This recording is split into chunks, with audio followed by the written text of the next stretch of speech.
What's up, everybody? It's Jotham. I have another story on tap for you guys for our third edition of the Storytime Special. Drew, I told you last week I was gonna go a little more recent this week, take it within high school. You did, and I'm looking forward to it. Yeah, it sucks because you were 1 year away from witnessing this story yourself. Because this was the year Uh-oh. before we met. Okay, so it was my freshman year, your sophomore year, correct? Yeah. Okay, gotcha. So Huh. I was writing for the Voyager. It was my first year as sports writer for the hmm Voyager. Basically, what the shoes you were in this year. Um, I it was my first year, and obviously, sports section we talked about sports. And we I everybody in the sports section was a senior except for me. We had three other seniors. Um, and obviously we were tuning into the NFL season, the 2018 NFL season, which was by far one of the probably the craziest NFL season I had ever witnessed.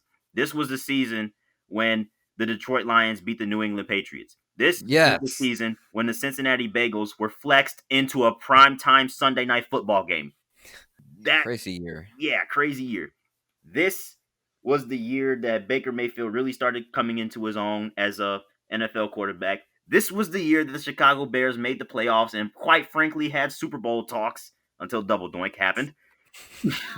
This was the year a lot of stuff happened. This was the year that we saw the first edition, the original edition of Lamar Jackson versus Patrick Mahomes. And this was the year when playoff races were a real blast to watch. But speaking of that playoff race, there's one playoff race in particular that really, really caught my eye in 2018. So, 4 weeks into the NFL season in the AFC North, this story is centered around the AFC North. So, going into after week 4, these were the standings. The Ravens were leading the division. They were 3-1. The Bengals were actually tied for the lead as well. They were 3-1 too. And the Steelers and the Browns were at the bottom of the division at 1-2-1. So I went into school and I had the guts to say something that actually happened exactly 3 months later.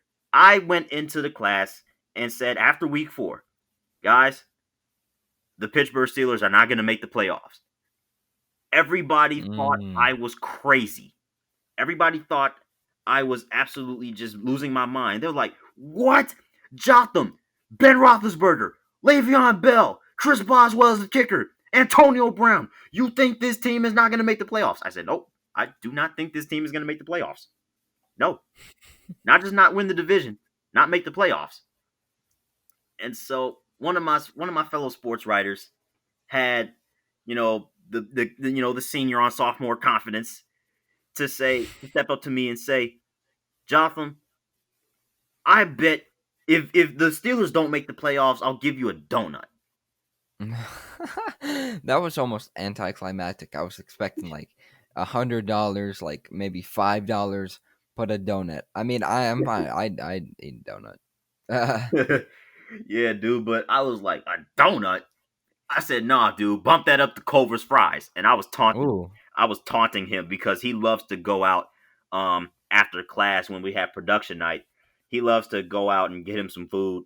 Get him some other food other than a pizza, Mm. snack on something else. And I was like, nah, next time you go to Culver's, you're getting me some fries. I was getting my money's worth, Drew. Okay, so I guess that's better than a donut. I'd agree. I Yeah, because I wouldn't go do him like that. I wasn't gonna make him get me a whole chicken box, a whole 5 piece tender.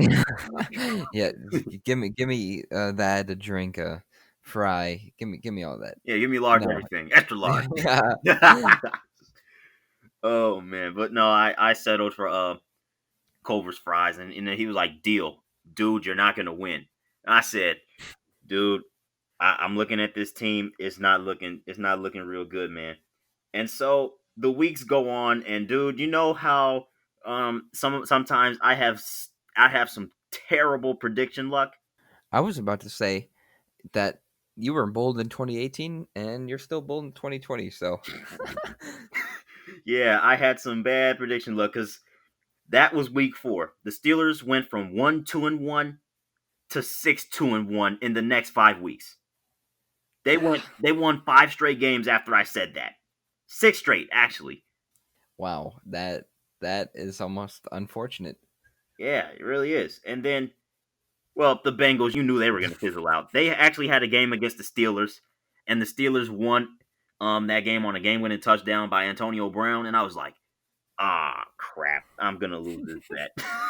I'm like, oh no, man. And then the Ravens went on to lose for the next 5, and I'm just like, oh no.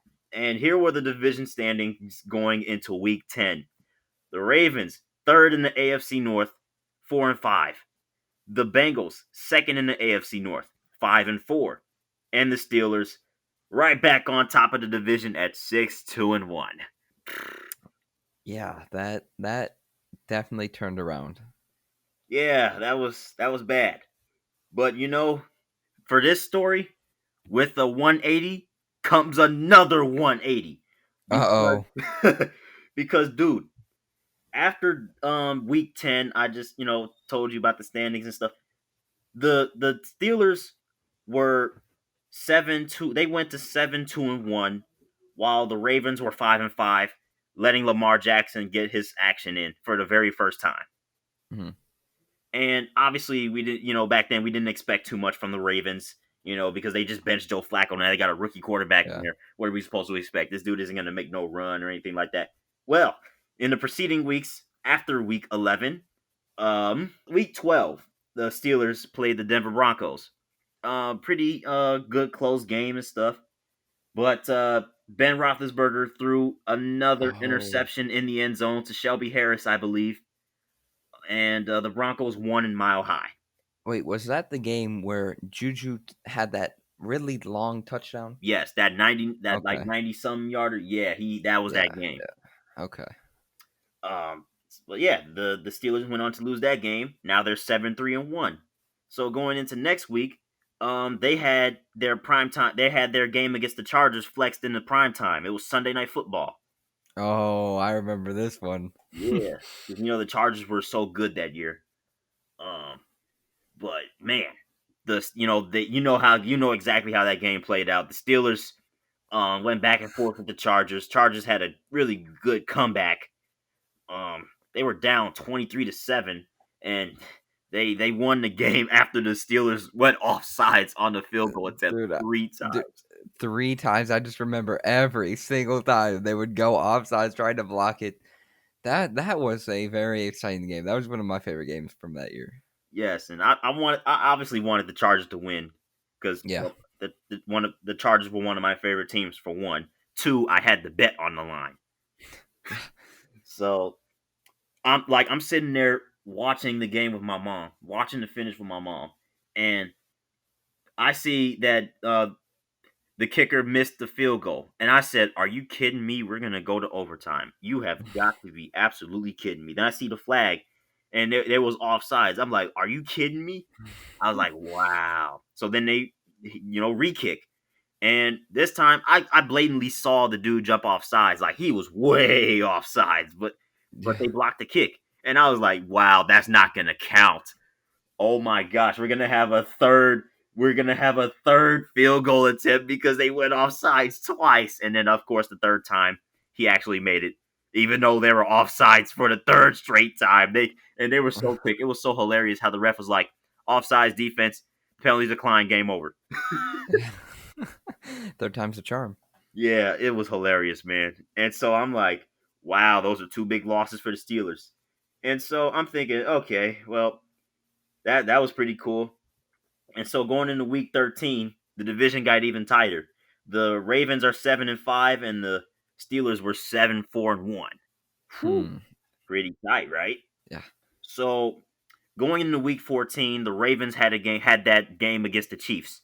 Um, and they almost and the thing about that year was that's the year Lamar Jackson and Patrick Mahomes exploded, man. Yeah. That's when they both really took off. Um, but Patrick Mahomes showed his magic. Um, I don't know if you remember a fourth down bomb that he threw to Tyreek Hill with the game on the line. The Chiefs were down 24-17. It was 4th and 9. Mahomes was rolling out, and he just launched a football down the field, and Tyreek Hill just caught it, made the Ravens defenders look silly. There were like 2, 3 Ravens around Tyreek Hill, Yeah. and he caught it running with it, not jumping. He just Yeah. caught it and ran with it. I was like, what? Yeah, that was a pretty crazy game. Yeah, and then of course, the Chiefs scored a touchdown on another 4th down, win the overtime because the Lamar Jackson actually got strip sacked in Chiefs territory, and the Chiefs moved up for a 43-yard field goal, but Harrison Bucker missed it. So that's why we went to overtime. But then they went to overtime, and well, Chiefs won it. Yeah, that I knew you were almost disappointed due to the fact that you kind of wanted the Ravens to win, but you did like the Chiefs. Oh no, I love the Chiefs, but So I'm guessing that was a tough game to pick your winner. yeah, it was very tough, man. I was like, on one hand, I mean, you know those games where you just have two teams that you really like going up against each other, and you just want a good game. You really don't care Yeah, who wins. yeah, Yeah, that was that type of game. I feel that. Yeah, but on the other side, um, Oakland had a game against the Steelers, and I was thinking, that's a gimme game for the Steelers. And Juju Smith Schuster had a highlight reel toe tap touchdown. It was Yeah, yeah, I amazing. remember that. It was Yeah, amazing. But then again, um, the Raiders, they came up clutch. They scored a touchdown to put them up 24-21 late in the game. Um, but the Steelers still had a chance. Juju Smith Schuster had like a hook or lateral play or something like that to put them hmm in field goal position really, like really late. And they had to spike the ball or something like that. And they yeah, set up Chris Boswell for a field goal. yeah. That sounds like the Steelers. All right. Yeah, very well. Sounds like the Steelers. And this was the year that Chris Boswell got that contract extension because the year before he was hitting all these game-winning field goals. Yeah. But in Oakland, he slipped. He slipped. He freaking slipped, and he nowhere near got the kick off. The kick actually, I think the kick hit an offensive lineman. That's when you know it's bad. Yeah, he slipped, and I was like, "Oh my gosh!" The Pittsburgh Steelers lost to a tanking Oakland Raiders team. Oh my gosh! Yeah, that was big for you. Oh yeah, real big for me. So obviously the tension was building up, man. I was like, "Oh my gosh, this is getting crazy." But I mean, the Steelers and the Ravens traded losses, so the Steelers were still leading the division because well, they had a tie, not the extra loss. Hmm But the next week, the Ravens beat the Buccaneers. So the Steelers had a very highly anticipated late season rematch with the New England Patriots. Um, and the year before that, it was the Jesse James no catch game. Oh yeah, Yeah. yeah. I remember that at the goal line. At the goal line, and then Ben Roethlisberger threw an interception in the end zone that just absolutely. I mean, that game still resides in my memory. I remember watching it downstairs. I was like, "Oh, the game was so crazy, dude! It was so crazy, Yeah. insane." But obviously, there was a rematch this year, and I'm thinking to myself, "Okay, let's see what happens here." Now, personally, this was a game that I kind of wanted the Steelers. I wouldn't mind the Steelers winning. Um, hmm because well, I mean, it was one of those double whammy games because if the Steelers won, then that's a dent on my bet. But if the Steelers win, then the Patriots get dropped in the standings a little bit. hmm So the Steelers ended up winning the game. It was a great game to watch. Um, Brady had a chance to tie the game, but broken up. So now the Steelers are keeping up with the Ravens. And they're still leading the division going into week 16. And week 16, that it was the make or break week. It was the week that really would decide the division because the Ravens had a game at the Chargers. Um which that wasn't really a home game for the Chargers because like that's the smallest stadium in the league. That was the smallest stadium in the league. Literally, the StubHub Center only holds 27,000 fans. Dude, that's by far the smallest in the league. Yeah, weren't they playing at the soccer stadium, right? Yeah, the StubHub Yeah. Center where the I think the Galaxy and Galaxy? LAFC play. Yeah, yeah. Yeah, dude. So I didn't expect. I mean, I didn't expect too much. Now, on one hand, I wanted the Ravens to win so they could help me with my bet. But on the other hand, if the Chargers won that game, they would have got home field advantage, which would have been so weird. Yeah, it would have. I enjoyed watching the the Chargers a lot that year as well. Yeah, but the Chargers lost that game. Ravens won, so the Ravens move up in the first place for now. But the Mhm. next day, which just so happened to be my mom's birthday, the Saints played the Steelers, and the Saints were looking to lock up Oh, home field advantage. that was a hard game to watch. Hard game to watch, really?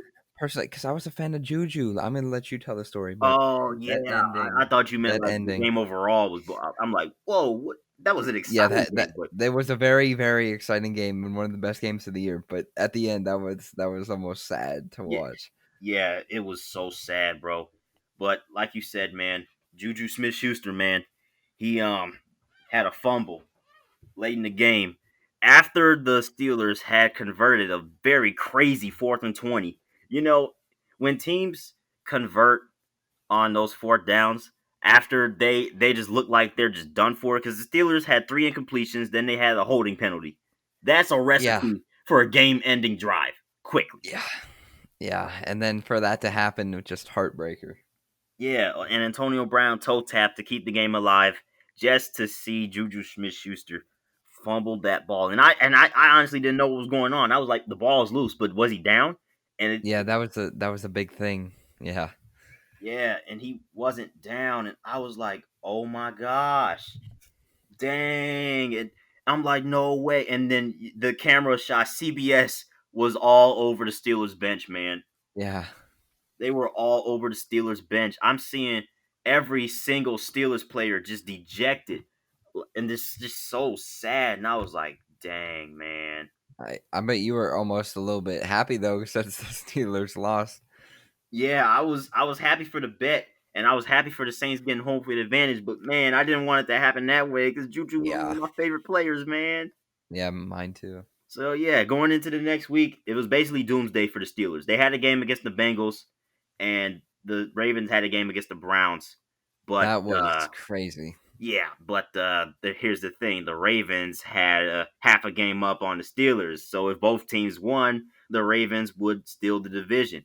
But the thing was, the Colts and the Titans had their Sunday night. They had their Sunday game flexed for Sunday Night Football because the winner of that game would take the sixth seed and play the Houston Texans. Yeah, And the Cincinnati Bengals could not beat the Pittsburgh Steelers, of course. of course. So the Steelers had to rely on the Cleveland Browns of all teams, the team that I believe had just went 0-16 the previous season to beat the Baltimore Ravens so they can win the division. That was a crazy game. That the last play is all I basically remember from that game.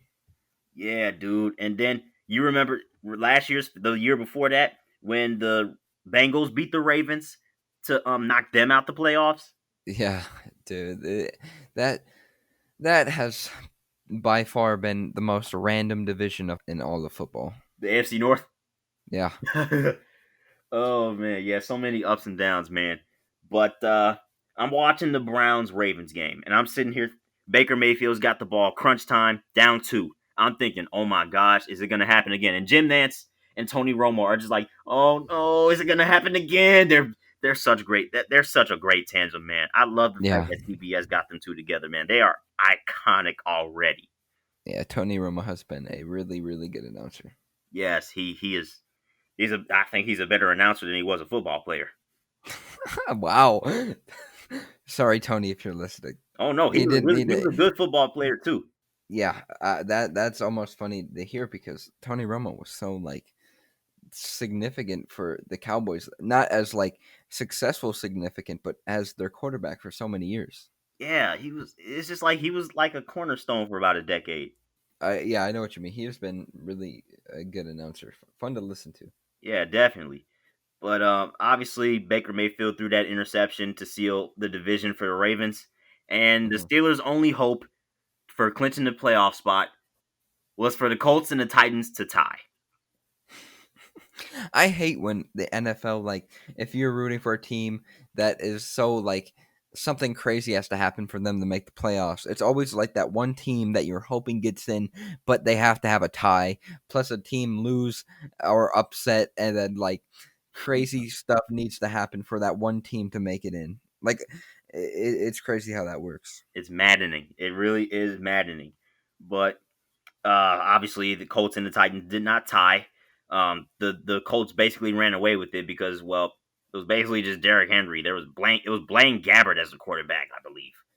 Yeah.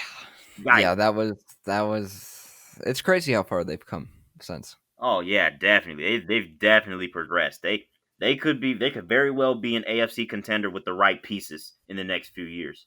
But yeah, bottom line is the Steelers not only lost the AFC North, they got bounced out of the playoffs. And I was like, I freaking won the bet. I do not believe it.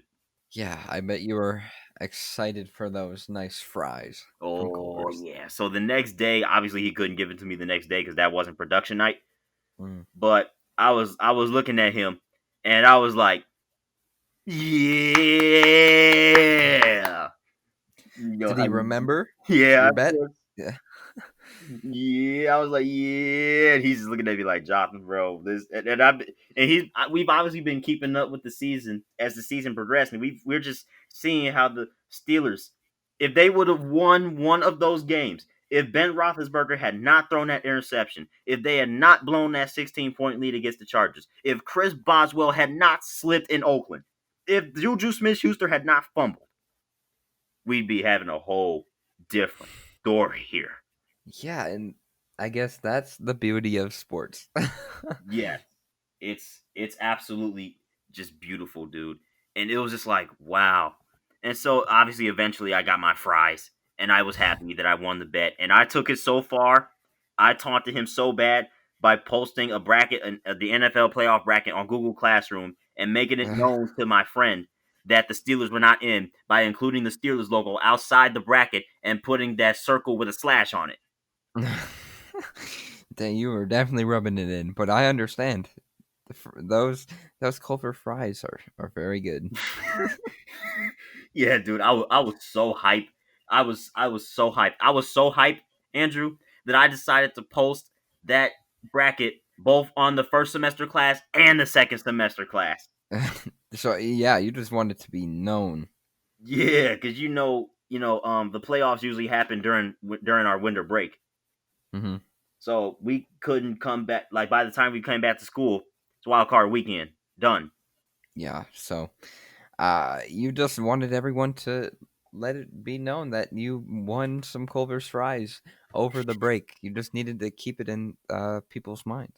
Yeah, it was absolutely hilarious, man. I loved it. But that is my 2018 Steelers bet. That was exciting, honestly. Yeah, the season was exciting, but the bet just made it even more exciting. Wish I could have did the same for the Super Bowl.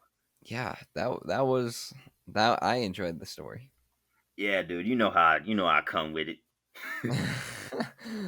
But yeah, you know what you bringing next week? You said I should probably go with an NBA story. Yeah, I think we can switch it up. I mean, I started with a middle school basketball story. You hit me with a baseball story. I just switched it to football. So yeah, let's keep the sport change switch going. All right, I thought yeah, I'm gonna go with an NBA story. I just need to regroup and think about which story because There's a lot obviously of them. there are there are a lot of them. So yeah, I think I'll go with an NBA story next week. Yeah, man, can't wait to see it. Yeah, that was really exciting.